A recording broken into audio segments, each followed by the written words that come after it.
एक गलतफहमी और क्रोध और उसने अपने ही भाई को राज्य से निकाल दिया और उसकी पत्नी को अपने पास रख लिया।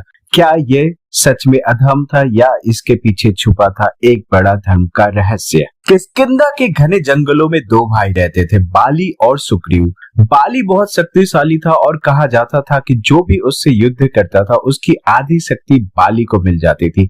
इसी शक्ति के कारण वो लगभग अजय बन गया था। लेकिन समय के साथ बाली का अहंकार बढ़ने लगा। एक गलतफहमी और क्रोध ने उसने अपने ही भाई सुग्रीव को राज्य से निकाल दिया और उसकी पत्नी को उसने अपने पास रख लिया। सुग्रीव डर और अपमान के साथ जंगलों में छिपकर रहने लगा। उसी समय वनवास के दौरान भगवान राम और लक्ष्मण सुग्रीव से मिले। सुग्रीव ने अपनी कांपती आवाज में अपनी कहानी सुनाई, कैसे उसके भाई ने उससे सब कुछ छीन लिया। राम ने ध्यान से सब सुना और शांत स्वर में कहा, अन्याय चाहे कितना भी शक्तिशाली क्यों न हो, उसे रोका जाना चाहिए। मैं तुम्हारी मदद करूंगा। फिर योजना बनी कि सुग्रीव बाली को युद्ध के लिए ललकारेगा। किष्किंधा के द्वार पे सुग्रीव ने जोर से पुकारा, बाली, अगर साहस है तो बाहर आओ। बाली क्रोध से भरकर बाहर आया और देखते ही देखते दोनों भाइयों के बीच भयंकर युद्ध शुरू हो गया। उनकी गर्जना से पूरा जंगल कांप उठा। लेकिन जल्द ही राम ने देखा सुग्रीव बाली की ताकत के सामने टिक नहीं पा रहा था।